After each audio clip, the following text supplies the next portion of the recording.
ओम। मैं डॉक्टर रघुनाथ राय सर्वश्रेष्ठ भाषा चरण में आप सबका हार्दिक स्वागत करता हूं।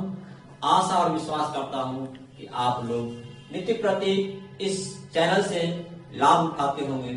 तो आइए, आज मैं आप लोगों के बीच जो पिछले कड़ी में बताया उन सभी के आधार पर लंग लकार अर्थात भूतकाल का अनुवाद और कुछ नियम जो अनुवाद बनाने का होता है वो बताने का प्रयास करता हूं, इस आशा और उम्मीद के साथ कि कल 19 तारीख को होने वाली परीक्षा में आप लोगों को बहुत ही मददगार साबित होगा।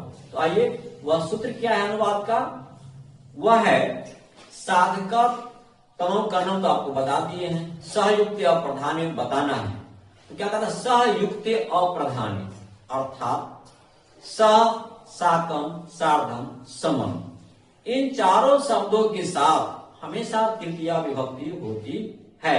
यथा जनकेन सह पुत्र गच्छति अर्थात पिता के साथ पुत्र जाता है। एक अगला सूत्र है आपका हेतौ। हेतौ का मतलब होता है कि कारण बोधक शब्दों में तृतीय विभक्ति होती है। यथा अध्ययनेन वसति अर्थात पढ़ाई के उद्देश्य से, अध्ययन के उद्देश्य से रहता है। रहने का कारण क्या हुआ? पढ़ाई। तो इसी कारण के अर्थ में कारण शब्दों के साथ तृतीय विभक्ति हुई, अध्ययनेन वसति। अब मैं आपको बोर्ड पर कुछ अनुवाद को भी बताता हूं जो इस प्रकार से होगा। आप अपनी अभ्यास पुस्तिका में इसे लिखने का प्रयास करेंगे। ठीक, आइए, यह आपका हो गया अनुवाद बनाने के महत्वपूर्ण नियम एवं अनुवाद क्या है? सहयुक्त प्रधानी, जो कि मैंने पहले बता दिया। सा, साकम, साकम, समम शब्दों के साथ तृतीय विभक्ति होती है। यथा जनकेन सह पुत्रः गच्छति, पिता के साथ पुत्र जाता है। अब है हेतौ। यह हेतौ है, कहता है कारण बोधक शब्दों में तृतीय विभक्ति होती है अर्थात अध्ययनेन वसति, यानी पढ़ाई के उद्देश्य से बसता है, रहता है। अब आइए कुछ महत्वपूर्ण अनुवाद बताता हूं। क्या है? विद्या से ज्ञान होता है।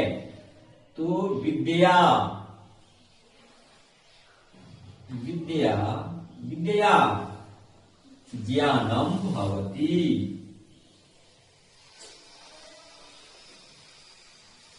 ज्ञानम भवति। विद्या, विद्या ज्ञानम भवति। अब है धर्म से विष्णु को देखा अर्थात धर्म के द्वारा भगवान को देखा। तो क्या हुआ? धर्मेण,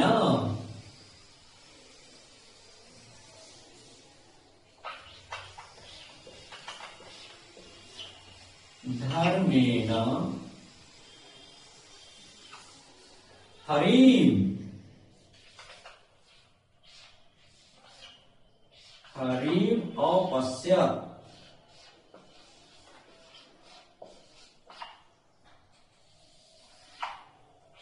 धर्मेण हरिम अपश्यत्। अब है आग जलता है, तो क्या होगा? अग्नि।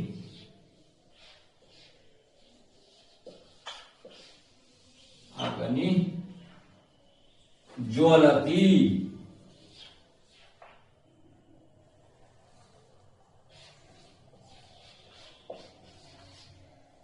अग्नि ज्वलति। अब है आग ने नगर को जलाया, तो क्या होगा? अग्नि।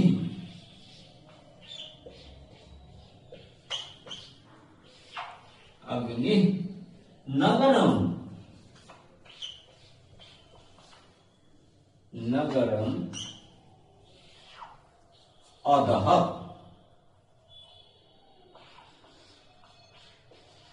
अदहत्।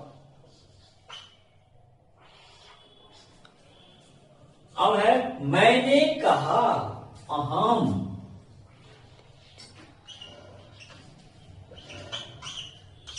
अहम अवदम,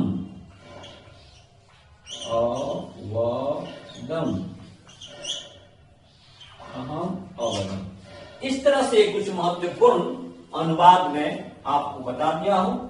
आशा और उम्मीद के साथ कि आपकी परीक्षा में आ जाएगा। इसे आप अपनी कॉपी पर लिख लेंगे और इसे याद कर लेंगे। इन्हीं शब्दों के साथ आज मैं अपनी बात को समाप्त करता हूं।